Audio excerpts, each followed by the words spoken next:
सत साहेब बंदी छोड़ पूर्ण ब्रह्म परमात्मा परम पूज्य पिताजी सदगुरु रामपाल जी के चरणों में दास भाग्येश का कोटि कोटि दंडवत प्रणाम। बंदी छोड़ सदगुरु रामपाल जी की कृपा से ज्ञान यज्ञ मुक्ति बोध का पठन। सभी भाई बहनों को दास का प्यार भरा सत साहेब।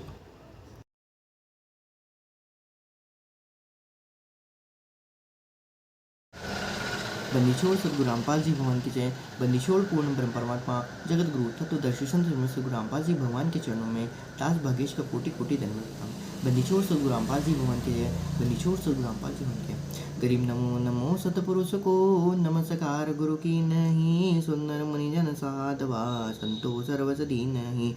सतगुरु साहेब संत सब दंडोतम प्रणाम, आगे पीछे मध्य हुए तिनका कुर्बान।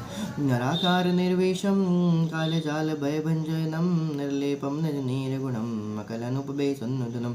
सोहम सुरति समापदम सकल समाना नीरतिलय, जलेरंबर हरदम्बम बेपरवाह था है। पार पार नहीं मध्यतम गरीब जो सुमरी सिद्धि होई, गणनाय गलताना करो अनुग्रह सोई। पारस पद परवाना आदि गणेश मनाऊं, गणनायक देवन देवा चरण कमल लाऊं। आदि अंत करूं सेवा परम शक्ति संगीतम, हृदय से दाता सोई। अभिगत गुण अतीतम सत्य पुरुष निर्मोही, जगदम्बा जगदीशम मंगल रूप मुरारी। तन्मन नरपोषीशम भक्ति मुक्ति भंडारी।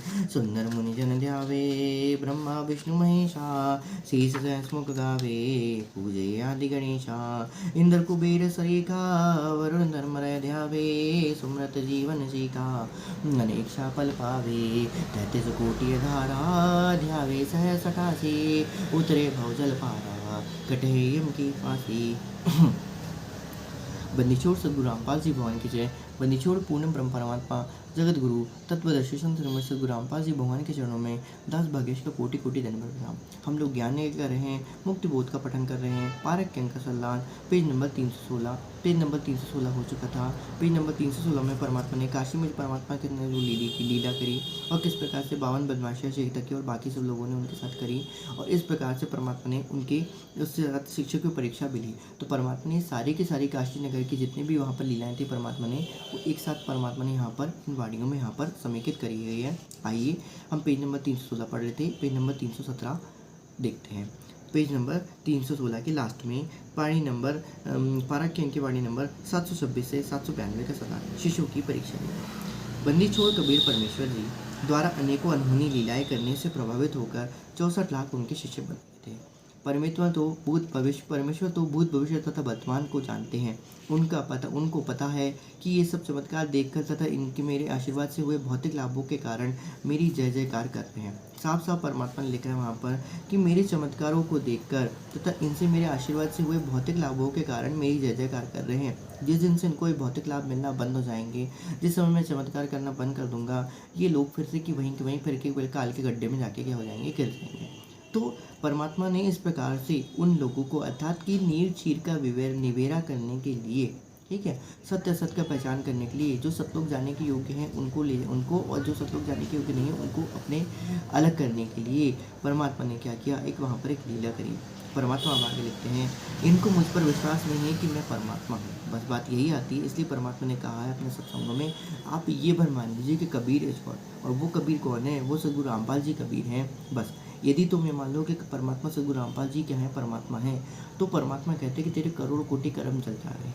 फिर यदि आपने ये मान लिया अर्थात आप उनकी शरण में आ गए, और आप जब उनकी शरण में आ गए तो गीता ज्ञानदाता के अनुसार, जो गीता ज्ञानदाता ने अपने एफिडेविट में लिखा है, अपने संविधान में बताया है कि सर्वधर्मान् परित्यज्य माम एकम शरणं व्रज अहम तम सर्वपापेभ्यो मोक्षयिष्यामि मा शुचः। तो इस प्रकार से फिर और फिर दूसरी बात परमात्मा लिखते हैं यहाँ पर कि वो तुमको सारे पापों से मुक्त कर देगा। फिर दूसरी बात परमात्मा क्या लिखते हैं कि 100 वर्ष सतगुरु पूजा एक दिन आनोपासी, वह अपराधी आत्मा फिर पड़े काल के फांसी। तो सदगुरु जो चाहे सो करी, भरम पर मत कोई, से उधर प्रसिद्ध प्लाय पाछे करे तो सही। तो परमात्मा, अभी तो उस समय की बात थी, आज परमात्मा ये समझ लीजिए कि हम लोग भी होंगे उस समय, हम लोग भी उस दीनहीन वहीं पर होंगे जो हम परमात्मा के कहना चाहिए वचनों से क्या हो गए, फेल हो गए। नहीं तो आज आप और मैं यहाँ बैठ के ये बातचीत नहीं कर रहे होते, हम लोग सब लोग में बैठ के बात कर रहे होते। तो वही परमात्मा लिखते हैं, इनको मुझ पर विश्वास नहीं है कि मैं परमात्मा हूँ, परंतु देखा देखी कहते अवश्य हैं कि कबीर जी हमारे सदगुरु जी तो स्वयं परमात्मा है। तो ये देखा देखी की बात नहीं होती है, इसलिए परमात्मा यहाँ पर स्पेशली हम लोगों के लिए लिखा हुआ है, किसी और के लिए नहीं लिखा है कि भाई परमात्मा कहते हैं देखा देखी, कहते हैं कि कबीर जी हमारे सदगुरु जी तो स्वयं परमात्मा आए हैं, लेकिन उनको क्या है, हृदय से विश्वास नहीं होता। और परमात्मा कहते हैं मुँह को कहाँ ढूंढे रे बंदे, मैं तो हूँ विश्वास में, ना मैं तीरथ में ना मूरत में, ना जप में ना तप में। परमात्मा स्वयं कहते हैं ना मैं जप में ना मैं तप में ना मैं योग संन्यास, नहीं क्रिया में नहीं कर्म में, ना काशी कैलाश में, वो जीवित रत में ना मैं तो हूँ विश्वास में। ये विश्वास ही नहीं होता है। खैर, इसी विश्वास को दिलाने के लिए परमात्मा इतनी सारी लीलाएं करती हैं, इसलिए परमात्मा को दुख भी होता है कभी कभी कि इतना ज्ञान सुना दिया, जितना बालू रेत, क्या है कबीर मैं क्या करूँ, ये जीव न माने। परमात्मा क्या लिखते हैं आगे, अपने को आपको अपने लाभ भी बताते हैं, अर्थात परमात्मा स्वयं के लाभ भी बताते हैं। एक दिन परमेश्वर कबीर जी ने शिष्यों की परीक्षा लेनी चाहिए कि देखूं तो कितने ज्ञान के समझे हैं, यदि इनको विश्वास ही नहीं है तो ये मोक्ष के अधिकारी नहीं है। परमात्मा ने एक शब्द में पूरी बात कह ली, जिसको कि हम इतने समय से पढ़ते चले आए हैं, जिसको पढ़ने के लिए, जिसको समझने के लिए हमें 317 पेज यहाँ पर लग गए। परमात्मा क्या बोलते हैं, अपने सत्संगों में क्या बोलते हैं, इसलिए साध संगति से जुड़ना बहुत ज़्यादा ज़रूरी होता है। पवन दास की वीडियो देखना बहुत ज़्यादा ज़रूरी होता है, और साध संगति में रिलेटेड जो भी साथी भगत भाई है ना, उनसे रहना बहुत ज़रूरी होता है। क्योंकि लोहे से कंचन भया पारस के सत्संग, तो पारस के सत्संग, पारस के सत्संग है, सदगुरु रामपाल जी के सत्संग है। संतों से भी वही लाभ होते हैं। संतों से आपकी जो होते हैं ना, आपके कॉन्फ्लिक्शन जो होते हैं, जो आपके मन में जो दुविधाएं होती हैं, वो परमात्मा संतों के द्वारा ही क्या करवाते हैं, ठीक करवाते हैं। परमात्मा वही लिखते हैं आगे कि यदि इनको विश्वास नहीं तो ये मोक्ष के अधिकारी नहीं है। बस यही परमात्मा की एक बहुत बड़ी इंपॉर्टेंट क्या है, वो उनकी इम्पॉर्टेंट बात होती है। क्योंकि ज्ञान सुनाएंगे नहीं तो ये सब काल, यदि आपने सृष्टि रचना सुनी है तो आपको ये समझ में आ रहा होगा कि यहाँ पर परमात्मा क्या बोलना चाह रहे हैं। इसलिए परमात्मा अपने सत्संगों में अपने शब्द में कहते हैं, तुम कर दो पल में पार हो जा राजा तेरी, तुम कर दो पल में पार हो जा राजा तेरी महाराज। तो यदि आपको विश्वास हो गया है तो ये पल में पार होने के अधिकारी हो जाते हैं। वो मोक्ष के अधिकारी हंस होते हैं, लेकिन मोक्ष प्राप्त करना ना करना उनकी मर्यादाओं के ऊपर ध्यान रहता है कि आपको अंत समय तक वो चीज़ क्या करनी पड़ेगी, आपको पालन करनी पड़ेगी। थोड़ा सा भी डगमग हो गए तो भाई परमात्मा आगे क्या लिखते हैं, यदि इनको विश्वास ही नहीं है तो ये मोक्ष के अधिकारी नहीं है, ये तो मेरे सिर का व्यर्थ का भार है। यह विचार करके एक योजना बनाई परमात्मा ने। अपने परम शिष्य रविदास से कहा, एक हाथी किराए पर लाओ। काशी नगर में एक सुंदर वैश्या थी। उसके मकान से थोड़ी दूर पर किसी कबीर जी के भक्त का मकान था। कबीर जी उनके आंगन में रात्रि के समय सत्संग कर रहे थे। उस दिन उस वैश्या के पास भी ग्राहक नहीं थे। सत्संग के वचन सुनने के लिए वह अपने मकान की छत पर कुर्सी लेकर बैठ गई। पूर्ण रात्रि में सत्संग सुना और उठकर सत्संग स्थल पर गई तथा परमात्मा कबीर जी को अपना परिचय दिया तथा कहा, गुरु जी, क्या मेरे जैसे पापनी का भी उद्धार हो सकता है? मैंने अपने जीवन में प्रथम बार आत्म कल्याण की बातें सुनी हैं। ओए होए, तो ये सब परमात्मा की लीला होती है। परमात्मा ने क्या लिखा वहाँ पर कि उस दिन उसका कोई ग्राहक नहीं थे, अर्थात उस दिन कोई ग्राहक नहीं थे। कहने का भाव यहाँ पर ये है, परमात्मा क्या कहती है, ये परमात्मा की ही लीला थी वहाँ पर कि उस दिन उसके पास कोई ग्राहक ही नहीं आया। यदि उसके पास ग्राहक नहीं आता, वो छत पे नहीं बैठती तो सत्संग नहीं सुनते। ये सब परमात्मा की लीलाएं होती हैं। गणिका चढ़ी विमान में, तो ये विमान नहीं था, ये दूसरी गणिका थी, लेकिन फिर भी वही बात आती है, गणिका चढ़ी विमान में। विमान अर्थात सदगुरु रामपाल जी के साथ वो विमान में चढ़ी थी। कहाँ से उसके ऊपर चढ़ी थी, वो इसके ऊपर हाथी के ऊपर चढ़ी थी। परमात्मा क्या कहते हैं, कुकर उसे हजार, है ना, तो हस्ती चढ़ी ज्ञान के कुकर बोसे हजार। तो ये वो वाली गणिका भी नहीं थी, लेकिन ये वाली गणिका है। बंदीछोड़ सदगुरु रामपाल जी भगवान किया। आगे परमात्मा क्या लिखते हैं, परमात्मा की लीला तो परमात्मा ही जाने। तो परमात्मा लिखते हैं, पूर्ण रात्रि सत्संग सुना और उठकर सत्संग स्थल पर गई तथा परमात्मा कबीर जी को अपना परिचय दिया तथा कहा कि गुरु जी, क्या मेरे जैसी पापनी का भी उद्धार हो सकता है? मैंने अपने जीवन में प्रथम बार आत्म कल्याण की बातें सुनी हैं। अब मेरे पास दो ही विकल्प है, या तो मेरा कल्याण हो या मैं आत्महत्या करके पापों को प्रायश्चित करूं। और परमात्मा क्या कहते हैं, वही परमात्मा कहते हैं कि बेटी, आत्महत्या करना महापाप है। आत्महत्या करना क्या है, महापाप है। भक्ति करने से सर्व पाप परमात्मा नष्ट कर देता है। ओए बनीचोर सदगुरु रामपाल जी भगवान के लिए ये वही बात है जो वेदों में लिखी हुई थी। परमात्मा वही बोलते हैं यहाँ पर, जो भक्ति करने से सर्व पाप परमात्मा नष्ट कर देता है। आप मेरे से उपदेश लेकर साधना करो और भविष्य में पापों से बचकर रहना, मतलब अर्थात दोबारा मर्यादाओं को मत तोड़ना। परमात्मा क्या लिखते हैं, प्रतिज्ञा की और परमात्मा कबीर जी की दीक्षा लेकर भक्ति करने लगी। तथा जहाँ भी प्रभु कबीर जी सत्संग करते और वही प्रभु कबीर जी सत्संग करते वहीं सत्संग सुनने जाने लगे, जिस कारण से कबीर जी भक्तों का उनका सत्संग में आना अच्छा नहीं लगता था, जिस कारण से कबीर जी के भक्तों को उस सत्संग में आना अच्छा नहीं लगता था। कहने का भाव यहाँ पर यही है, परमात्मा ने उनको लाख बार सुनाया समझाया, लेकिन बेचारे वो जो थे वो बेचारे काल प्रेरित हो गए। क्योंकि किसी दूसरे तो परमात्मा इसलिए कहते हैं हो वैश्या विश्वास चरण दीजिए। कहने का भाव ये है, यदि किसी वैश्या में यदि कोई घोर से घोर पापों का भी यदि मान लीजिए कोई व्यक्ति वहाँ पर परमात्मा आ जाए, तो भाई परमात्मा तो मुक्ति देने के लिए आए हुए हैं, तो उनको मुक्ति के मार्ग पे लाना चाहिए या फिर आपको उनसे घृणा करना चाहिए। परमात्मा इसलिए कहते हैं कि उनके पापों से घृणा करो, उस व्यक्ति से ग्रहण करने से तुमको कोई लाभ नहीं मिलने वाला, ठीक है। या उस आत्मा से तुम क्या घृणा करोगे, वो तो परमात्मा का अंश है, वो तो किसी कारणवश काल के जाल में यहाँ पर फंसी हुई है, जैसे आप भी फंसे हुए थे। क्या ऐसा नहीं हो सकता कि आप पिछले किसी जन्म में आप वैश्य रहे होंगे, या ऐसा नहीं हो सकता किसी जन्म में आप वैश्यगामी रहे होंगे, कुछ भी हो सकता है भाई साहब। तो ये चीज़ थोड़ा सा ये काल के द्वारा ही परमात्मा ने क्या बताई है, अपनी काल की सूक्ष्म चाल होती है। तो वही बात आती है, परमात्मा लिखते हैं जिस कारण से कबीर जी के भक्तों को उनके सत्संग में आना अच्छा नहीं लगता था। भाई परमात्मा कोई भी आए ध्यान रखिएगा, परमात्मा ने सबको, परमात्मा का कारण है वो सबको ज्ञान देते हैं और ज्ञान देने के बाद दीक्षा दी है। जिस दिन वो दीक्षा आपको मिलेगी मतलब वो आपके इक्वलेंट हो गए, उसके सारे पाप वहाँ पर नष्ट हो गए। अब वो क्या करती है क्या नहीं करती है, इसलिए भैया परमात्मा ने क्या किया, सब कुछ छोड़ के रखा हुआ है। ये परमात्मा को उस समय लीला करना ही अति आवश्यक था, क्योंकि उनको अपना बोझ उतारना था, इसलिए परमात्मा ने ये सब लीला के कारण लीला करी और उसको भी मोक्ष देना ही था परमात्मा को। तो परमात्मा की जैसी वाणी है कि परमात्मा एक तीर से क्या करते हैं, करोड़ों शिकार करते हैं। एक तीर से निरंजन जो है, ज्योति निरंजन है, वो 1000 ही निशान तीर लगा पाएगा, उससे ज़्यादा नहीं कर सकता। दुर्गा कितने लगाएगी, 64 लगाएगी, 64 लीला एक साथ कर सकती है। काल 1000 लीला एक साथ कर सकता है, लेकिन परमात्मा करोड़ों लीला एक साथ करते हैं।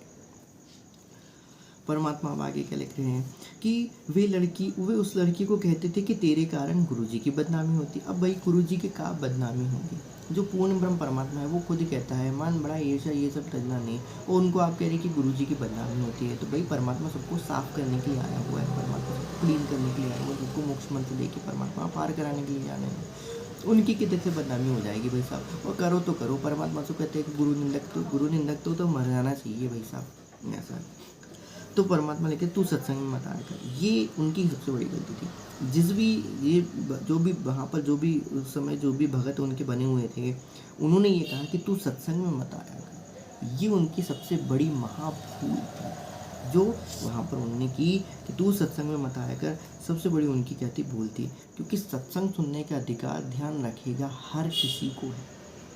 यदि रावण भी यदि वहाँ पर आ जाए, राक्षस भी वहाँ पर यदि आ जाए, और यदि ज्योति निरंजन भी यदि वहाँ पर आ जाए, तो ये ध्यान रखिएगा कि उसको भी सत्संग सुनने का अधिकार है परमात्मा का।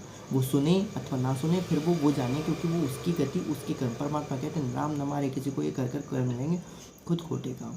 तो सत्संग में सुनने का अधिकार तो भाई साहब हर किसी को है, ऐसी तरीके से किसी और को रोकना कि भाई तुम सत्संग ना सुनो, ये उचित नहीं है। इसलिए परमात्मा ने क्या किया, आज सभी टेक्नोलॉजी बनाई ताकि कोई किसी को बोल भी ना सके, ना रहेगा बांस ना बजेगी बांस। ये परमात्मा की लीला अद्भुत है भाई साहब, आप नहीं समझ सकते परमात्मा क्या कहना चाहते हैं और परमात्मा क्या करना चाहते हैं, हर किसी की बस की बात नहीं है। इसलिए परमात्मा लिखते हैं अपने स्वयं के बारे में, ज्यों का त्यों समझाए। जिसने अपने अंदर उस परमात्मा को धारण कर लिया है, जिसके मस्तक पे, जिसके शीश पे परमात्मा विराजमान होते हैं, उन्हीं पर वही भर परमात्मा की उस लीला को क्या कर पाएंगे, समझ पाएंगे, नहीं तो हर किसी बस की बात नहीं है भाई साहब। बंदीछोड़ सदगुरु रामपाल जी होते हैं। परमात्मा क्या लिखते हैं आगे कि वो लोग कहते हैं उनको तू सत्संग में मत आया कर, तू सबके आगे गुरुजी के पास बैठती है वहाँ ना बैठा कर। लड़की ने ये बातें सुनकर कबीर जी को बताई और फूट फूट कर रोने लगी। सीधी सी बात है, अब वो बेचारी आत्म कल्याण करना चाहती थी, वो तो चाहती थी कि मैं इस पापों से मुक्ति हो जाऊँ। अब वो जो अब क्या बोलूँ, उनके लिए शब्द ही नहीं है मेरे पास, तो भगवान ने करे कभी ऐसे शब्द उनके लिए मुँह से निकले। तो वो बेचारी जो आत्म कल्याण के मार्ग में है, वो फूट फूट कर क्या करने लगी, रोने लगी। तो ये कल इसी तरीके से क्या करता है, सूक्ष्म चाल चल जाता है।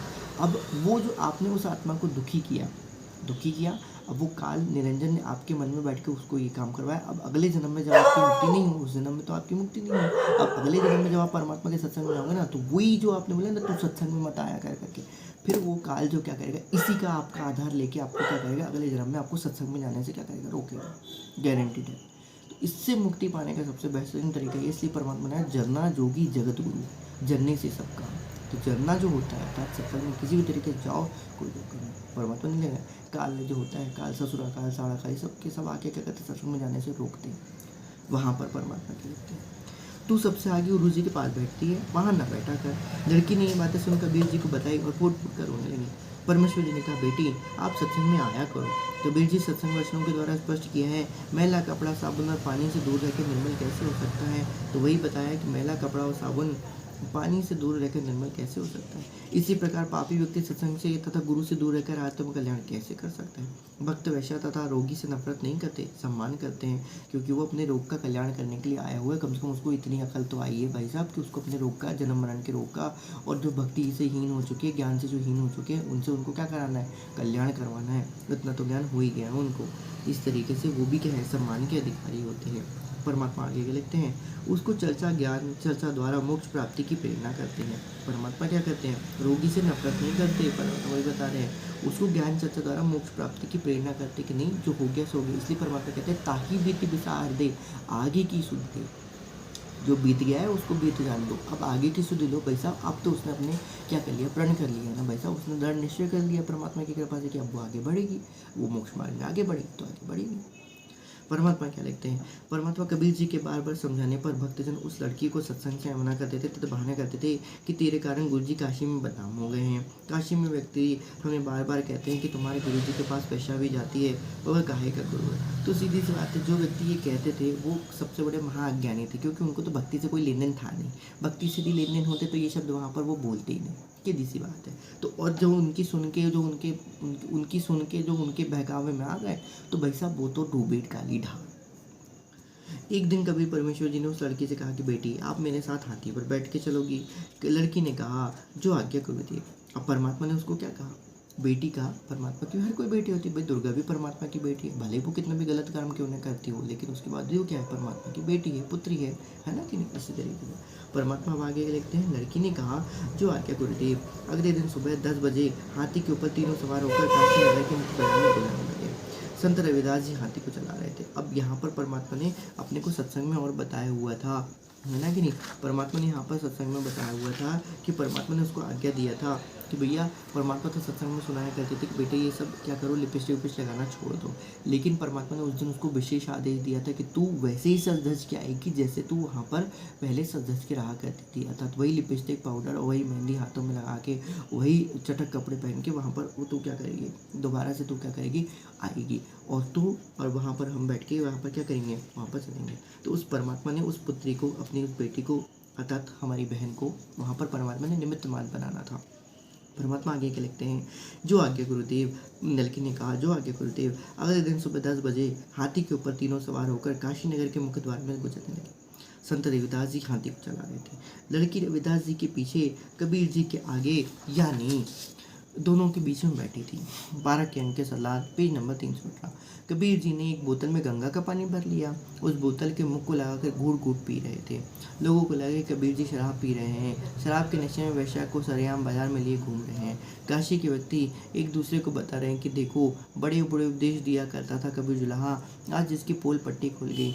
ये लोग सत्संग के बहाने ऐसा कर्म करते हैं। काशी के व्यक्ति कबीर जी के शिष्यों को पकड़ पकड़ लाकर दिखा रहे थे कि देखो तुम्हारे परमात्मा की कसम। अब ये परमात्मा हम जानते हैं, परमात्मा जो होता है, परमात्मा ने ब्रह्म वेदी में पहले लिखा, ब्रह्म ज्ञानी महाध्यानी सत्सु दुख भंजनम मूल चक्र। तो परमात्मा पहले, वह परमात्मा निरंजन है, ठीक है। ब्रह्म वेदी के पहले ही लाइन में ये चीज़ आता है कि ज्ञान सागर अति उजागर निर्विकार निरंजनम ब्रह्म ज्ञानी महाज्ञानी महाध्यानी सत्सु दुख भंजनम। अब वो बेचारे रोज़ पढ़ते थे ब्रह्मवेदी, तो भी उन गधों को ये याद नहीं है कि भैया ऐसा परमात्मा हमको क्या कहते हैं ऐसा कि भैया परमात्मा जो होता है सतगुरु साहेब एक सैठा से बनाना लागू। तो उस समय जो हो गया सो हो गया, लेकिन आज हमने परमात्मा को इस तरीके से कभी सोचना भी नहीं है मन में, क्योंकि इस तरीके से तो भैया सतलोक जाने के लायक नहीं मन में। परमात्मा जो चाहे सो करे, भाई परमात्मा तो क्या नहीं कर सकता भाई साहब। अब परमात्मा की यदि बात बताई जाएगी तो परमात्मा ने क्या क्या लीलाएं नहीं करी हैं, वो तो आपके पल्ले पड़ भी नहीं सकती हैं। परमात्मा ने ऐसी ऐसी लीलाएं करी हैं, दास को जिस तरीके से परमात्मा ने दिखाया ये करा है, उससे तो भैया वो आम इंसान क्या, आम जीव भी उस तरीके की बस की बात नहीं सोच सकता है कि ऐसी भी परमात्मा लीला कर सकती हैं क्या। बंदीछो सदगुरु रामपाल जी भगवान के चरणों में दास का कोटि कोटि धन्यवाद। इसलिए परमात्मा असुर निकंदन ब्रह्मणी को परमात्मा रखते हैं। और उसके बाद फिर परमात्मा हमको जो मंत्र देते हैं, पहले हम मंत्र पढ़ते हैं तो मंत्र के भाव में ही क्या लिखा है, फजलम पराक्रमण बिन्नस्ता गुर्राकमन झिलमिल जहुरमन सर्भंग मंत्र फैलान मंत्र ररंकार गरक मंत्र तेज पुंज मरक मंत्र अदली अबंध मंत्र अजपा निस्मंत्र अवगत अनंत दिल में दीदार वाणी विनोद मंत्र आनंद सुमन कुर्सी करार मंत्र अनुभव चार मंत्र उजल मंत्र लेखे साहिब सतराम मंत्र साई ने का मंत्र पारक प्रकाश मंत्र। तो परमात्मा ने इन सब मंत्रों के बारे में चर्चा ना करने के लिए कहा है एक प्रकार से। तो ये समझ लीजिए, सिर्फ जानवर लीजिए, इसके यथार्थ समझने की आपको जरूरत नहीं है। वही दास भी आपसे विनती करता है, आप परमात्मा की ही वाणी है, हर किसी को ये समझ में नहीं आ सकती, भाई साहब नहीं आ सकती परमात्मा कब कहाँ पर क्या कहना चाहते हैं। खैर, दास सिर्फ इतना जानता है कि परमात्मा की यदि कोई लीला है, उससे बचने का तरीका भी परमात्मा ही देते हैं, जो कि परमात्मा का सतमंत्र होते हैं। बस इतना भर आप समझ लीजिए।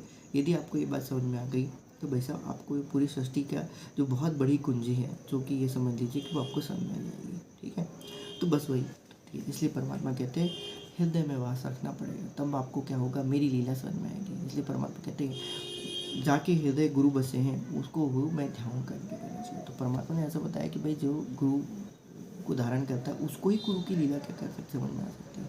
आपने संसारी जन को बुझा के रखा था तो संसार की लीला आपके मन में समा गई, आपको वही दिखने लगा जो संसारी आपको दिखाई देंगे। यदि आपके मन में गुरु बैठे होते, आपको विश्वास होता कि कब जो हमारे से गुरुदेव है वो हमारे भीतर बाहर है। इसलिए परमात्मा कहते हैं जिसने नाभि नासिका का नाप लिया उसने जाप अजप्पा जाप लिया। तो परमात्मा ये जाप अजप्पा जाप लो, चाहे नाभि कमल से उसको समझ लेना। तो ये बहुत लंबी कहानी है, दास इसके ऊपर इतना समय नहीं है दास के पास कि दास इतनी सारी चीज़ें बता सके, क्योंकि इतनी सारी चीज़ें हैं, इतनी सारी चीज़ें कि यदि उसके ऊपर यदि अपन ज्ञान चर्चा करने लग जाए तो ये बहुत लंबा समय खिंच जाएगा। समय खिंच जाएगा, अच्छी बात है, परमात्मा की बात करेंगे, परमात्मा की चर्चा करेंगे, परमात्मा के प्रेम में दोनों भाव विभोर हो जाएंगे, कोई दिक्कत नहीं है। परमात्मा प्रसन्न होगा इस बातों से। लेकिन अभी हम प्रसंग चल रहा है पारक के अंक सलाद, परमात्मा ने किस तरीके से वहाँ पर लीला करी, किस तरीके से अपना सिर का बोझ वहाँ पर उतारा, और इस तरीके से परमात्मा फिर सतलोक को आगे बढ़े अपने सद्भक्तों को लेकर। आइए परमात्मा देखते हैं क्या लिखते हैं ये लोग। परमात्मा के वहाँ पर लिखा रेखा के लोगों को, काशी के व्यक्ति कबीर जी के शिष्यों को पकड़ पकड़ लाकर दिखा रहे थे कि देख तुम्हारे परमात्मा की करतूत। शराब पी रहे हैं, वैश्य के लिए सरेआम घूम रहा है। यह लीला देखकर वह 64 लाख नकली शिष्य कबीर जी को त्याग कर चले गए, पहले वाली साधना करने लगे, और यही उनकी सबसे बड़ी गलती थी। परमात्मा क्या कहते हैं, 100 वर्ष सतगुरु पूजा, एक दिन आन उपासी, वो अपराधी आत्मा फिर पड़े काल की फांसी। पड़े काल की फांसी अर्थात कोई बात कहानी, जिस तरीके से द्रौपदी के साथ किसी और के साथ बुरा हुआ न हो, लेकिन द्रौपदी के साथ तो भाई बहुत बुरा हुआ था। वही परमात्मा लिखते हैं कि उस द्रौपदी ने भी पिछले जन्म में उनका किया था, परमात्मा ने उनकी रक्षा करी थी। उस जन्म में भी द्रौपदी ने उनका साथ लिया था, उनकी शिक्षा ली थी, लेकिन फिर उन्होंने क्या किया, आन उपासना करने लग गई, भाई कृष्ण को गुरु मानने लग गई। तो बुरी बात हो गई है, तो उसने खुद के पैर पे काकड़ी कुड़ाड़ा मार लिया, लोक लाज में फंसकर गुरु विमुख हो गए। सीधे सीधे परमात्मा क्या लिखा है कि यह लीला देखकर वे 64 लाख नकली शिष्य त्याग कर चले गए, पहले वाली साधना करने लगे, लोक लाज में फंसकर गुरु विमुख हो गए। परमात्मा कुछ भी लीला कर सकते हैं, ध्यान रखिएगा, लेकिन जो गुरुमुखी होगा, जो गुरु पे जिसको पूर्ण विश्वास होगा कि भाई मेरे गुरु सतगुरु रामपाल जी भगवान कुछ भी लीला कर सकते हैं, ठीक है। बात अलग है कि उस लीला में हम इन्वॉल्व हों अथवा ना हो। परमात्मा बहुत सी ऐसी लीलाएं करती है जो भक्तों के लिए नहीं होती है, लेकिन वो जनता, आम जनता के लिए होती है, ताकि उनको वो विश्वास दिला सके कि भैया ऐसा नहीं ऐसा है, ठीक है। तो वो कुछ लीलाएं उनके लिए अलग होती हैं, कुछ लीलाएं हमारे लिए अलग है। कुछ लीलाएं तो हमारे लिए ऐसी होती है जिनका तो हमें कोई लेन देन ही नहीं है, परमात्मा क्या लीला कर रहा है क्या लीला नहीं कर रहा। जैसे जेल धाम की लीला, परमात्मा की लीला, उससे हमें भक्तों को क्या लेन देन भाई साहब। हमें तो उसमें तो कोई मतलब ये समझ लीजिए कि हम तो उससे पूरे विरक्ति हैं, जिसको कहते हैं ना कि होने के बावजूद भी हम नहीं हैं उसमें। तो ये एक बात अलग हो जाती है। ये परमात्मा के दिए हुए ज्ञान से ही आपको समझ में आएगा, नहीं तो समझ में नहीं आएगी। परमात्मा अब आगे क्या लिखते हैं, पेज नंबर 318। परमात्मा कबीर जी विशेषकर ऐसी लीला उस समय किया करते हैं जिस समय दिल्ली के सम्राट सिकंदर लोदी काशी नगरी में आया हो। परमात्मा क्या कहते हैं, कबीर परमात्मा विशेषकर ऐसी लीला उस समय किया करते हैं जिस समय दिल्ली का सम्राट सिकंदर लोदी काशी नगर में आया हो।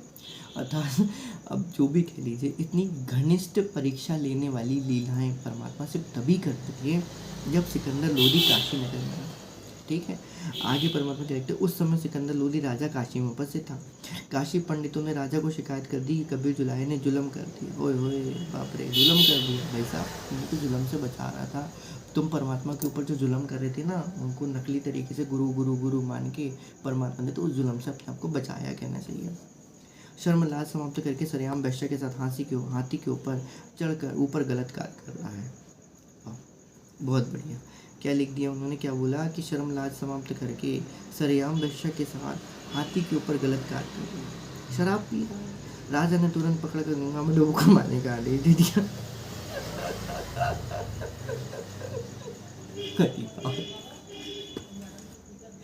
बंदी छोड़ सदगुरु रामपाल जी भगवान की जय। ये वही है जिसने हृदय से नहीं माना, ऊपरी तौर से मान लिया कि नहीं परमात्मा परमात्मा होते थे। क्या लिख रहा है वो वहाँ पर, क्या बोल रहा है कि आप तो अल्लाह अकबर हैं, पेज नंबर 314 नीचे से तीसरी चौथी नंबर की लाइन, कि भैया हे महाराज आपको मैं यहाँ गलती करी, मैं तो अल्लाह अकबर है, साफ साफ बता दिया, मैं सातों आसमान के पार कर विराजमान हूँ। वहाँ पर उस गधे को उसको ये भी नहीं आई और उसने अविश्वास के रूप में क्षमा भी मांगी थी, पेज नंबर 314, लेकिन फिर वो कि वहीं क्या हो गया, उधर ही इस गड्ढे में गिरा। तो ये संस्कारों की बात होती है। हर किसी को ऐसे विश्वास नहीं, तो संस्कार कह लो या विश्वास कह लो या फिर परमात्मा की लीला कह लो, तीनों चीज़ें एक ही प्रकार की ही चलती हैं, कहना चाहिए, या फिर काल का जाल कह लो। अब आगे परमात्मा क्या लिखते हैं, राजा ने तुरंत पकड़कर गंगा में डुबोकर मारने का आदेश दिया। अब वो गधे को इतने समझ में नहीं आई कि भाई तेरे सामने तो परमात्मा ने ये सब लीलाएं करी थी, है ना कि नहीं, उसने मृतक गऊ को जीवित कर दी थी, कहना चाहिए। उसके बाद जलन के रोग का बिछाया था, रोग के जलन को बिठाया था, तेरे जलन का रोग भी ठीक किया था सिकंदर लोदी का। उसके बावजूद भी उसको इतनी सी सड़ी सी समझ में नहीं आई भाई साहब कि वहाँ पर परमात्मा को कैसे डुबोया जा सकता है। आगे परमात्मा क्या लिखते हैं, अपने हाथों से राजा सिकंदर ने कबीर परमेश्वर जी के हाथों में हथकड़ी तथा पैरों में बेड़ी तथा गले में तोक लगाई। गले में तोक लगाने का मतलब एक बड़ा सा जो होता था ना, वो क्या कहते हैं उसको, छल्ला टाइप का, तो वो लगाई। नौका में बैठाकर गंगा दरिया के मध्य में ले जाकर दरिया में सिपाहियों ने पटक दिया। हथकड़ी, बेड़ी तथा तोक अपने आप टूटकर जल में गिर गई। परमात्मा जल पर पद्म आसन लगाकर बैठ गए। नीचे से गंगा जल चक्कर काटता हुआ बह रहा था। परमात्मा जल के ऊपर आराम से बैठे थे। कुछ समय उपरांत परमात्मा कबीर जी गंगा के किनारे आ गए। सिपाहियों ने शेख तकी के आदेश से कबीर जी को पकड़कर नौका में बैठाकर कबीर परमात्मा के पैरों तथा कमर पर भारी पत्थर बांधकर हाथ पीछे से रस्सी से बांधकर गंगा दरिया के मध्य में फेंक दिया। रस्से टूट गए, पत्थर जल में डूब गए। कबीर परमेश्वर जी जल के ऊपर बैठे रह गए। जब देखा कि कबीर गंगा दरिया में डूबा नहीं, तो क्रोधित होकर शेख तकी के कहने से राजा ने तोप के गोले मारने का आदेश दे दिया। पहले कबीर जी को पत्थर मारे, गोली मारी, तीर मारे, अंत में तोप के गोले 4 पहर यानी 12 घंटे तक कबीर जी के ऊपर मारे। कोई तो वहीं किनारे पर गिर जाता, कोई दूसरे किनारे पर जाकर गिरता, कोई दूर तालाब में जाकर गिरता। एक भी गोला, पत्थर, बंदूक की गोली या तीर परमेश्वर कबीर जी के आसपास भी नहीं। इतना कुछ देखकर भी काशी के व्यक्ति परमेश्वर को नहीं पहचान पाए। धिक्कार पे तो उनकी बुद्धि पे, भाई साहब उनकी बुद्धि पे तो पत्थर क्या पड़ा है, पत्थर से भी बड़ा यदि कोई और भी एस्ट्रॉइड भी पड़ा हुआ होगा ना तो वो मान लीजिए। इतना समझने के बावजूद भी वो परमात्मा को पहचान नहीं पाए। हो सकता है शायद तक हम भी उसमें होंगे, ऐसा नहीं कह सकते, लेकिन दास भाई परमात्मा की कृपा से दास ने गलतियाँ सुधार की। तब परमेश्वर कबीर जी ने देखा ये तो अकल के अंधे हैं। अकल के अंधे, सही बात है, अकल के अंधे इतना भी होने के बावजूद भी परमात्मा को नहीं पहचान पाए तो भाई साहब मोक्ष तुमसे कोसों दूर है। परमात्मा ही नहीं पहचान पाए तो मोक्ष को क्या पहचान पाओगे। उस समय गंगा के जल में समा गए और अपने भक्त रविदास जी के घर प्रकट हो गए। ओए होए बनीचोर सदगुरु रामपाल जी भगवान की जय। रविदास जी के घर जाके क्या हो गए, प्रकट हो गए। दर्शकों को विश्वास हो गया कि कबीर जुलाहा गंगा जल में डूबकर मर गया। उसके ऊपर रेत व रेग अर्थात गारा जम गई होगी। सब खुशी मनाते हुए नाचते कूदते नगर की ओर चल पड़े। कौन थे ये वही दर्शक थे जो उनसे पहले से क्या करते थे, ईर्ष्या करते थे। शेख तकी था और जो नकली ब्राह्मण और जो धर्मगुरु मौलाना फलाना थे वो सब, और उसके साथ भी जो भी बेचारे वहाँ बच्चे कुछ होंगे जो बड़े जो होंगे ना, वो सब के सब क्या होंगे, वो वहाँ पर बड़ी खुशी मना रहे थे, मंगल गा रहे थे उस समय कि भैया नाचते कूदते नगर को चल पड़े। शेख तकी अपनी मंडली के साथ संत रविदास जी के घर यह बताने गया कि जिस कबीर को तुम परमात्मा कहते थे वह डूब गया, मर गया। मेरे को तो उनकी तो सोच पे ही हंसी आती है भैया, ठीक है। और संत रविदास जी के घर पर जाकर देखा तो परमात्मा कबीर जी एक तारा बाजा बजाकर शब्द गा रहे थे। ऐसी तरीके से बाजा बजा के परमात्मा शब्द गा रहे थे। पेज नंबर 319, मुक्तिबोध, पारक के अंक सलाह, परमात्मा की अद्भुत लीला। शेख तकी की तो मासी मर गई। राजा सिकंदर के पास जाकर बताया कि वह आंखें बचाकर भाग गया है, रविदास के घर बैठा है। यह सुनकर बादशाह सिकंदर लोधी संत रविदास जी की कुटी पर गया। परमात्मा कबीर जी वहां से अंतर्ध्यान होकर भगवान के जय सत्साए। परमात्मा कबीर जी वहां से अंतर्ध्यान होकर गंगा दरिया के मध्य में जल के ऊपर समाधि लगाकर जैसे जमीन पर बैठते हैं ऐसे बैठ गए। रविदास ने पूछा कि कबीर कहाँ पर हैं? संत रविदास जी ने कहा कि वे बादशाह जी, वे पूर्ण परमात्मा हैं, वे ही अलग अल्लाह हैं, आप इन्हें पहचानो, वे तो मर्जी के मालिक हैं, जहाँ चाहें चले जाएं। भाई हम होते कौन है उनको रोकने वाले? और सही बात है, तो ये अभी भी हमारे लिए है। तो जो लोग ये मानते हैं कि भैया सदगुरु रामपाल जी जेल क्यों गए, तो भाई साहब वो पूर्ण ब्रह्म परमात्मा हैं, इनको पहचानो, जहाँ चाहें वे अपनी मर्जी के मालिक हैं, जहाँ चाहें चले जाएं। वो तुझ पर सब पर तेरी साहिबी, तुझ पर साहिब ना। मुझे कुछ नहीं पता आप कहाँ चले, वे तो सबके साथ रहते हैं। उसी समय किसी ने बताया कि कबीर जी तो गंगा के बीच में बैठे भक्ति कर रहे हैं। सब व्यक्ति तथा राजा तथा सिपाही गंगा दरिया के किनारे फिर से गए। राजा ने नौका भेजकर मल्लाहों के द्वारा संदेश भेजा कि बाहर आए। मल्लाहों ने नौका कबीर जी के पास ले जाकर राजा को आदेश सुनाया कि आपको सिकंदर बादशाह याद कर रहे हैं, आप चलिए। कबीर परमेश्वर जी उस जहाज बड़ी बैठकर किनारे आए। राजा सिकंदर ने फिर गिरफ्तार करवाकर हाथ पैर बांधकर खूनी हाथी से मरवाने की आज्ञा कर दी और चारों ओर जनता खड़ी थी। सिकंदर ऊंचे स्थान पर बैठे थे। परमात्मा को बांध जोड़कर पृथ्वी में डाल रखा था। महावत हाथी के ड्राइवर ने हाथी को शराब पिलाई थी और कबीर जी से कुचलकर मरवाने के लिए कबीर जी की ओर बढ़ाया था। तो ये उसने महावत ने ये जो गलत काम किया था, हाथी को उसने शराब पिला दी थी। इंसानों के लिए तो गंदगी है ही ये, जानवरों को भी आप पिला रहे हो। शर्म आनी चाहिए आपको अपने ज्ञान विज्ञान और ध्यान पर कि यहाँ पर आपने किस तरीके से क्या किया। तो महावत ने हाथी को शराब पिलाई थी और कबीर जी को कुचलकर मरवाने के लिए कबीर जी की ओर बढ़ा था। कबीर जी ने अपने पास एक बब्बर सिंह खड़ा कर दिया। शब्द शक्ति से ही परमात्मा कबीर जी ने अपने पास एक बब्बर सिंह को खड़ा कर दिया। वह केवल हाथी को दिखा, हाथी चिंगाड़ कर डर के मारे वापस भाग गया। महावत को नौकरी का भय सताने लगा। हाथी को भाले मार मार कर कबीर जी की ओर ले जाने लगा, परंतु हाथी उल्टा भागे। तब पीलवान महावत को भी शेर खड़ा दिखाई दिया तो डर के मारे उसके हाथ से अंकुश ही गिर गया। हाथी भाग गया। परमेश्वर कबीर जी के बंधन टूट गए। कबीर जी ने खड़े हुए और तलवार ली तो लंबे बढ़ गए। फिर आसमान को छुआ दिखाई देने लगे। प्रकाशमान शरीर दिखाई देने लगा। सिकंदर राजा भय से कांपता हुआ परमेश्वर सदगुरु रामपाल जी भगवान के चरणों में गिर गया, कबीर जी के चरणों में गिर गया। कोई हुए बनी छोड़ सदगुरु रामपाल जी मान गए। सबसे बड़ी मूर्खता यहाँ पर यही होती है कि भैया परमात्मा इसलिए कहते हैं कि देखा देखी में मत आओ। ठीक है, परमात्मा ने ये इंपॉर्टेंट बात कही है वहाँ पर कि देखा देखी में नहीं आना चाहिए। तो ये देखा देखी में जो आए थे वो सबसे बड़ा कौन था? वो वहाँ पर ये सबसे बड़ा कह लीजिए जो भी कुछ है, लेकिन वो बेचारा राजा, उसकी तो बेचारी बहुत बड़ी दुर्गति हो गई वहाँ पर उस समय, ये समझ लीजिए। क्षमा याचना की तथा कहा कि आप परमेश्वर हैं, मेरी जान बख्शो, मेरे से भारी भूल हुई। कम से कम उसने तीसरी या चौथी बार ये क्षमा मांगा होगा, फिर भी उसकी बुद्धि वहाँ पर समझ में नहीं आई।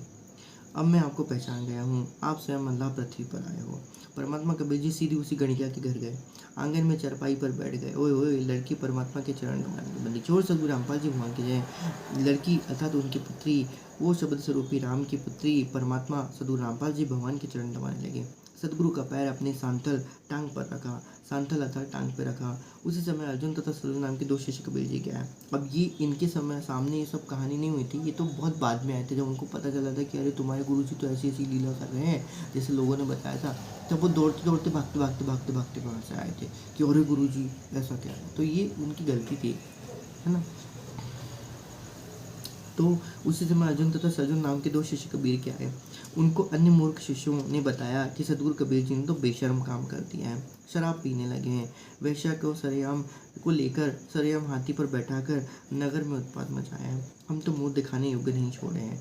अर्जुन तथा सलून के गले उनकी बकवाद नहीं उतर रही थी, परंतु अनेकों गुरु भाई बहनों द्वारा सुनकर उनके मन में भी दोष आ गया था। हाँ, ये बात है, इसलिए परमात्मा कहते हैं संगत कीजिए साधु की। जो मति निर्मल बहाव।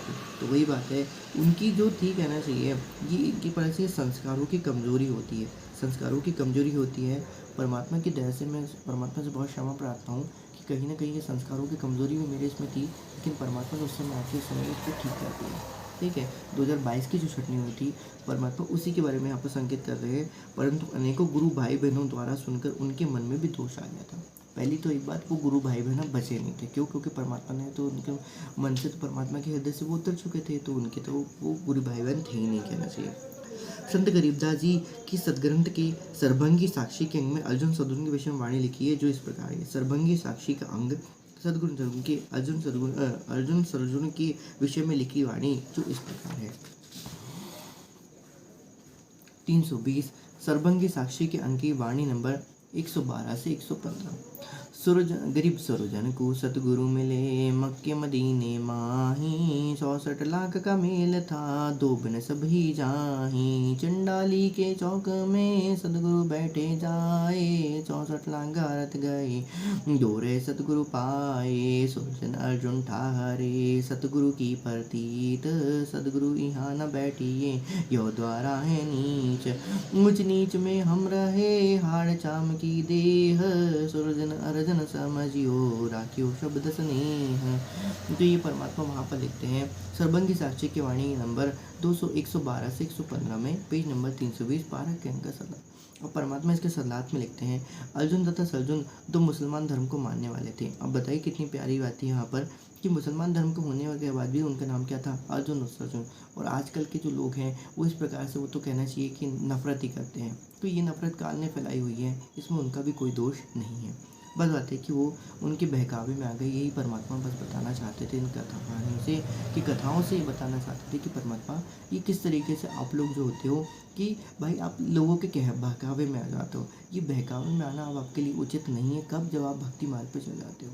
ठीक है, आप एक घड़ी आप खुद से ही गलत हो जाओगे, परमात्मा आपको संभाल लेगा, कोई बात नहीं। लेकिन आप किसी तरीके से किसी के बहकावे में आके अपने को अपनी धारा को उस तरीके से बना रहे हो, तो भाई वो ठीक नहीं है। कहने का भाव यहाँ पर ये था कि आपने परमात्मा को अपने निकट समझा ही नहीं है। यदि आपने परमात्मा को निकट समझा होता तो आपको उन लोगों से पूछने की आवश्यकता नहीं होती। आप सीधे अपने हृदय में स्थित जो परमात्मा है ना, या उस अल्लाह से अल्लाह अकबर से आप क्या करते? प्रार्थना करते, परवरदिगार से प्रार्थना करते कि भाई साहब ये कृपा करके आप बताइए, हे परमात्मा मुझे आपकी ये लीला समझ में नहीं आ रही है। ठीक है, आप ही हो जो इस लीला को मुझे समझा सकते हो कि हे परमात्मा आपकी लीला समझ पाना हम दो कौड़ी के तीसरी की बात नहीं है। हे परमात्मा आप ही हो, आप जो अपनी लीला करते हो वो आप ही अपने तरीके से हमें समझा सकते हो, ठीक ढंग से समझा सकते हो।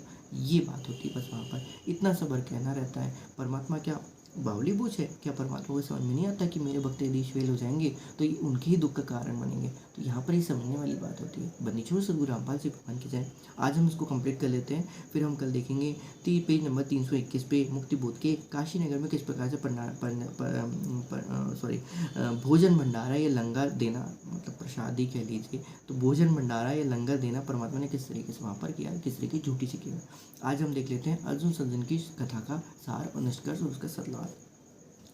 अपने धर्म के परंपरा का निर्वाह करने मक्का मदीना की मस्जिद में गए होते। अब पहली बात तो यही थी भैया, ये पहली बात थी कि यदि उन्होंने गुरु के शिष्य थे, वो सद्गुरु रामपाल जी के शिष्य थे, तो परमात्मा क्या कहते मक्का मदीना छोड़ दे भैया। और इन लोगों ने उस मक्का मदीना को भी क्या किया, वहाँ पर गए हुए थे। तो ये उनकी पहली गलती तो सबसे पहले यही थी। ठीक है, अल्लाह अल्लाह अल्लाह, वो अल्लाह अलख अलेह जो था वो तो स्वयं सामने बैठा हुआ है। तुम काय को मंदिर वहाँ पर कहना चाहिए मतलब मक्का मदीना जाके अपना सर फुटा रहे थे।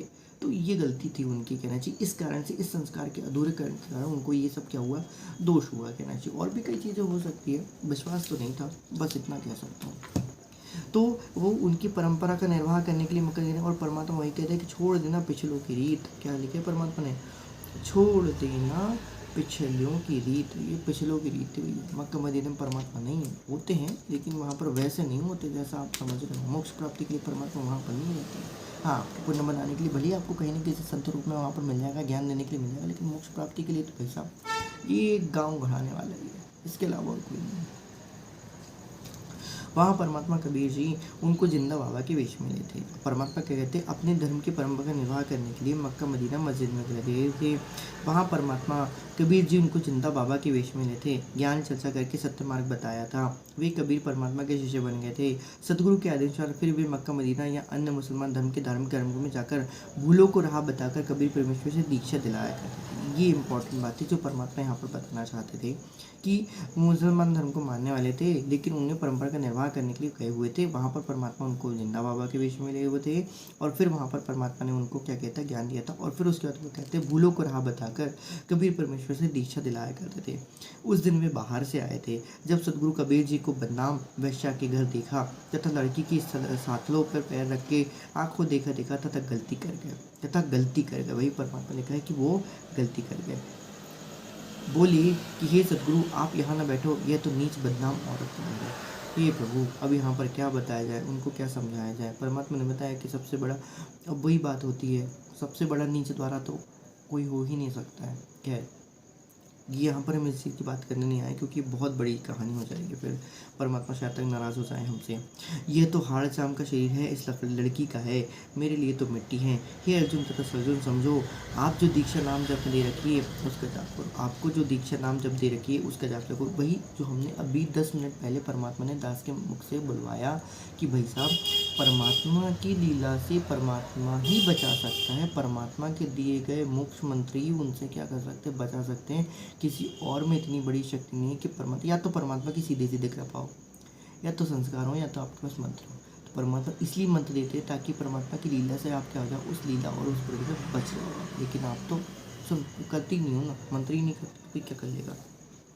तो दीक्षा दे रखी है, उसका जाप करो। पहले तो तुम परमात्मा कहते थे, आज मुझे शिक्षा दे रहे हो, तुम तो मेरे गुरु बनते हो। यही इंपॉर्टेंट बात थी। पहले तो तुम परमात्मा कह रहे थे, आज मुझे शिक्षा देगा, तुम तो मेरे गुरु हो। मुक्त शिष्य बने रहने से ही होता है। ओए होए, बंदी छोड़, सदगुरु रामपाल जी भगवान की जय। मोक्ष तो शिष्य बने रहने से ही होता है।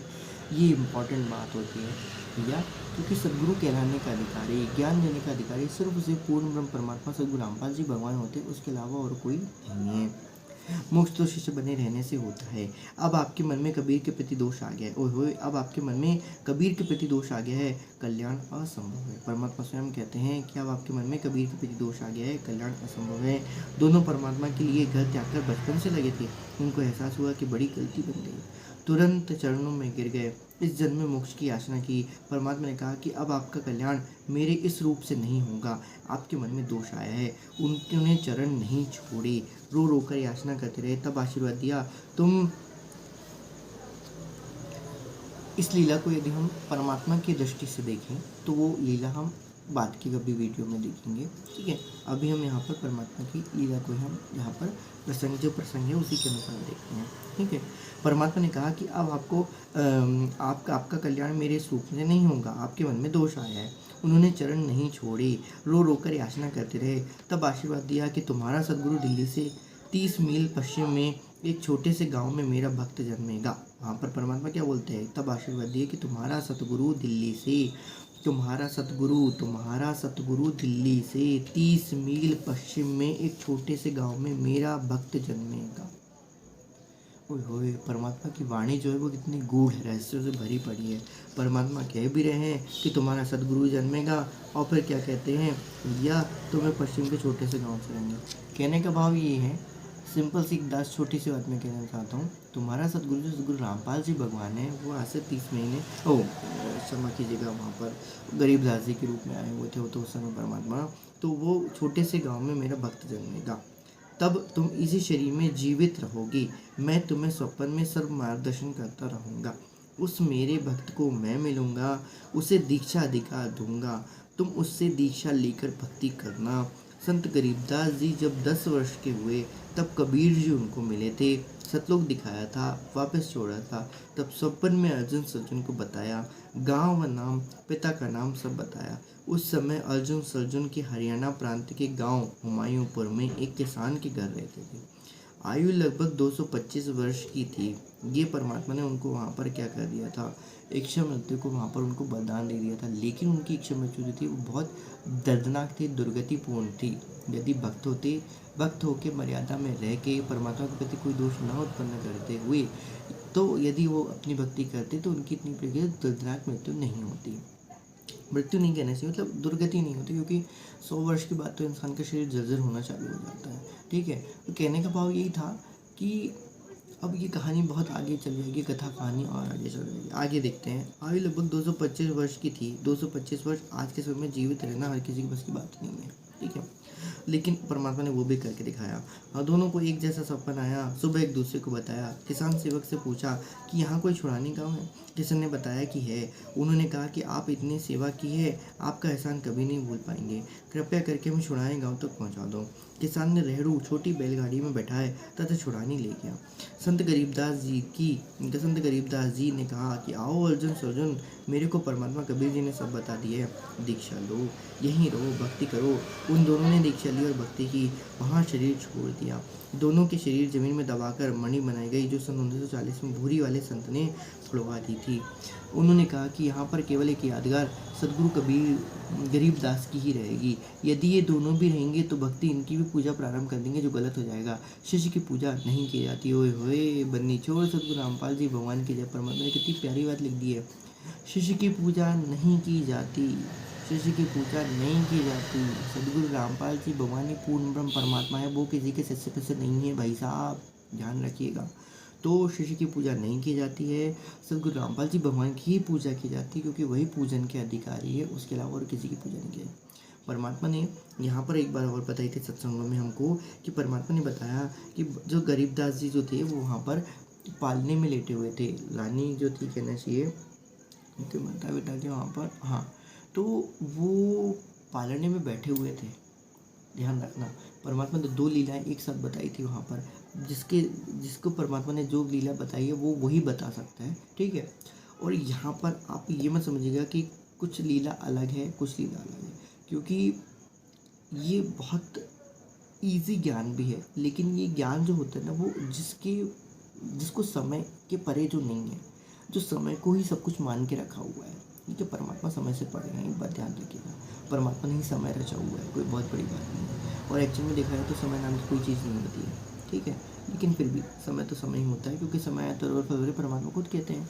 तो यहाँ पर ये सब इतने बात है, परमात्मा 5 महीने या 6 महीने के बालक के वर्ष के रूप में वहाँ पर थे, पालने में थे कहना चाहिए।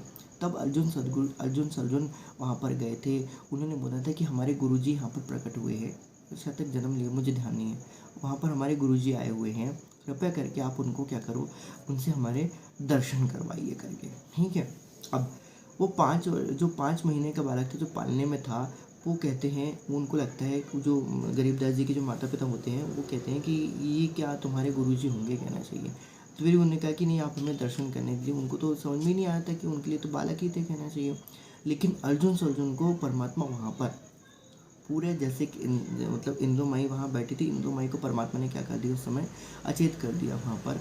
अचेत करने के बाद फिर वो इंदु माई के बाजू में जो परमात्मा लेटे हुए थे, सदगुरु रामपाल जी भगवान पूर्ण ब्रह्म परमात्मा, सदगुरु रामपाल जी भगवान कबीर परमात्मा गरीबदास जी के रूप में जो लेटे हुए थे, फिर वहाँ पर अर्जुन को परमात्मा ने बताया कि वो ऐसे बात कर रहे थे जैसे कोई एक बहुत मतलब युवा बात करता है। इस तरीके से फिर अर्जुन ने उनको वहाँ पर दंडवत प्रणाम किया, उनसे दीक्षा ली, और फिर उस दीक्षा लेने के बाद फिर उन्होंने अपना कल्याण करवाया, अर्थात फिर उससे वो आगे बढ़े। हालांकि इनका मोक्ष तय नहीं हुआ भी, क्योंकि परमात्मा को ये पिछली पीढ़ी तक सबको खींच के लाना था। तो ये जितने भी लोग हैं, जितने भी परमात्मा ने जिनके साथ लीला करी है, एक प्रकार से परमात्मा ने उनको पिछली पीढ़ी तक खींच के लाना था। ऐसा नहीं है कि परमात्मा ने बीच में जो कबीर रूप में जब परमात्मा आए थे तो परमात्मा ने किसी को नहीं लिया, नहीं, ऐसा नहीं है। उस समय भी बहुत से हंस आत्माएँ गई हुई थी, ऐसा नहीं हो सकता, क्योंकि परमात्मा को अपनी वाणी में कहते हैं। वो बात अलग है कि परमात्मा कहने को कह देते हैं, लेकिन ये तत्व ज्ञान और ज्ञान आधार से आपको समझ आएगा। तो ये थोड़ा सा ध्यान रखिएगा। परमात्मा कभी कभी आपको प्रेरित करने के लिए भी ऐसे बताते हैं कि मेरे साथ कोई नहीं है, लेकिन ये बात है, परमात्मा युगन युगन हम कहते आए, भव सागर से जीव छुटा है। हमने कई युगों से परमात्मा ने इस जीवों को यहाँ से पार किया है, कई चले गए हैं। परमात्मा को कहते हैं कि साथी हमारे चले गए, हम तो रह गए, हमारे कोई तो बाकी रहेगी, ताते लग रही 12। था तुम्हारे साथी जो थे, बहुत से साथी सब लोग जा चुके हैं, लेकिन तुम क्यों नहीं जा पा रहे, क्योंकि कहीं ना कहीं तुम्हारे इसमें कुछ ना कुछ कमी रह रही है, वही परमात्मा बताते हैं। तो ये सब हमारे समझने की बातें होती हैं। बाकी बंदी छोड़ सदगुरु रामपाल जी भगवान जिसको जैसा ज्ञान देते हैं, जिसको जिस तरीके से जो जिसके लायक होता है, जो जिस तरीके से भक्ति पर दृढ़ रह सकता है, परमात्मा उसको उसी तरीके का क्या देते हैं, ज्ञान देते हैं। ये बात आप थोड़ा सा ध्यान रखिएगा, क्योंकि ये परमात्मा की लीला है, जीव नहीं समझ सकता। परमात्मा हमारे आगे पिछले जन्मों को सब जानता है, हमारे भीतर बाहर को हमारे स्वभाव को सब जानता है परमात्मा। तो ये परमात्मा की ही लीला है। परमात्मा जिस चाहे जैसा चाहे उसको वो ऐसा पार कर सकता है। बंदीछोड़ सदगुरु रामपाल जी भगवान की जय। बंदीछोड़ पूर्ण ब्रह्म परमात्मा सदगुरु रामपाल जी के चरणों में दास का कोटि कोटि धन्यवाद प्रणाम। बंदीछोड़ सदगुरु रामपाल। एक घड़ी आधी घड़ी आदि में बुनियाद, कबीर संगत साधु की कटे कोटि अपराध।